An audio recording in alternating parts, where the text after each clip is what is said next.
Please welcome to the stage President and General Manager of Lucasfilm Business, Lin-Win Brennan. Senior Vice President, General Manager, and Head of ILM, Janet Lewin. Senior Vice President and Executive Design Director of Lucasfilm, Doug Chang. Executive Creative Director and Senior VFX Supervisor, Mr. John Knoll.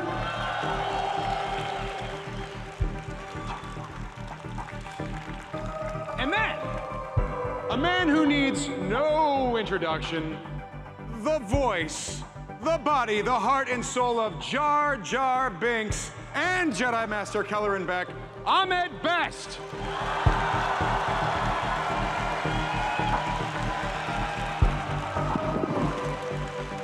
Last but not least, Creative Director and Animation Supervisor, Rob Coleman.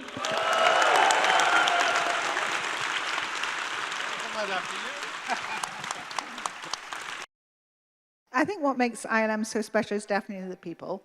As George said there, that when he originally created ILM, it was to bring together people who like to break the status quo, like to not to be told no, they still don't, and are not afraid of the impossible. In fact, they love it. And that's what's still in the DNA of ILM, and there's nothing more rebellious than that, really. As a teenager, I was very inspired by the Star Wars films and felt like, yeah, someday I want to get to a place where I can work on something of that kind of scope and scale. It was just bigger than I had any idea it was going to be. What you'll hear a lot from all of us is there was really no straight path to the Phantom Menace. There was really no straight path to Star Wars. What we had was this incredible passion and desire to make these things. We all have our history with it. We all grew up with it. I grew up with the OG trilogies back in the 70s and 80s. And I had no idea. You know, I grew up in the South Bronx, New York City. There was no way I was going to be in Star Wars, right? And it was just by just a sheer shred of like hard work in the theater on stage and luck that somebody saw something in me.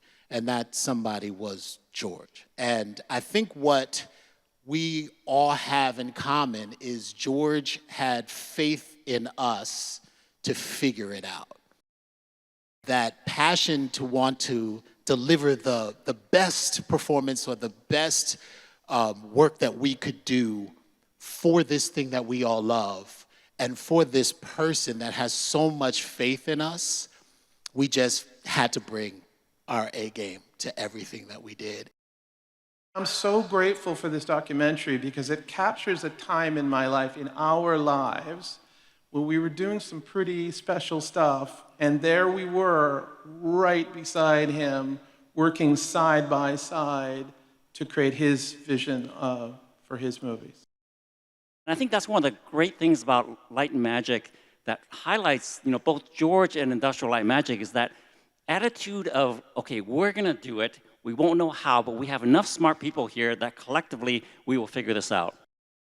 I think there's a misconception in the industry, or broader than that, that visual effects is a linear process. You're delivered this beautiful artwork and we execute it. And actually, it's extremely iterative. It's groundbreaking. It takes artistry and innovative ideas as well as innovation.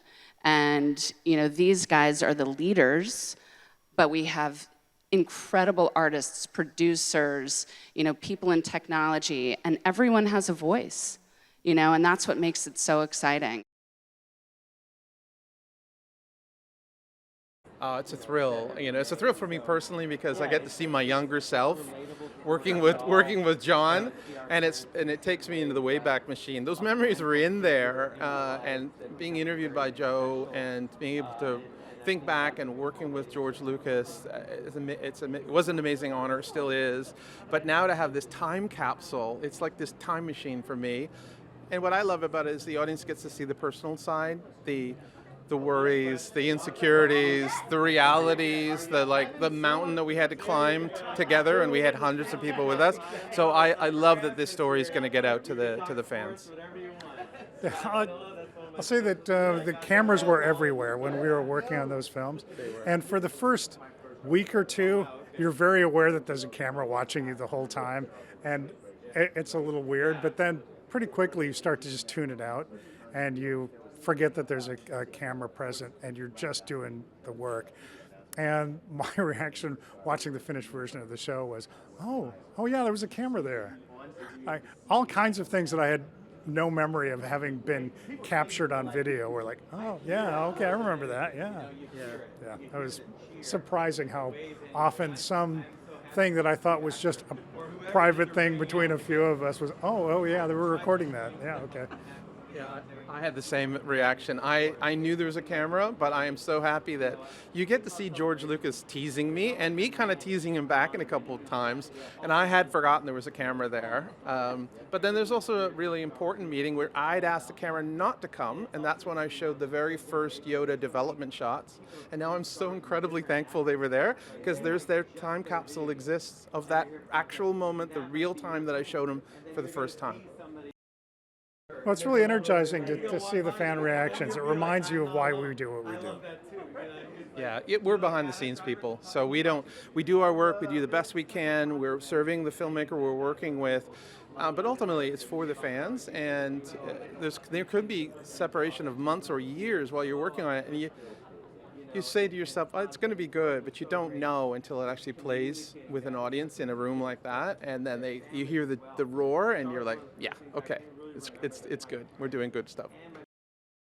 I hope that they get that there's a human face behind all the work that we do. That I think that there's a tendency with a lot of the PR behind visual effects that it looks like it's all done by itself. That the shots magically assemble or it's all done on computers. But I think you see that this is the sum total of a large team of very passionate artists who really work hard and really pour their heart and soul into what they do. Yeah, season 2 of Light and Magic is wonderful. ILM is one of those places that they're very happy with not getting the spotlight and then putting out all of the wonderful stuff you see on screen. And that's really how they achieve all of the accolades that they've worked for. But every once in a while we need to shine a light on these guys because they are the magic. And they make Star Wars what it is, and they definitely deserve to get that spotlight shined on them. Yeah, it's really great. A lot of times we do this work in a vacuum, and we're just crossing fingers hoping the audience loves it. And when you turn around and you see everybody loving it, it makes it all worth it.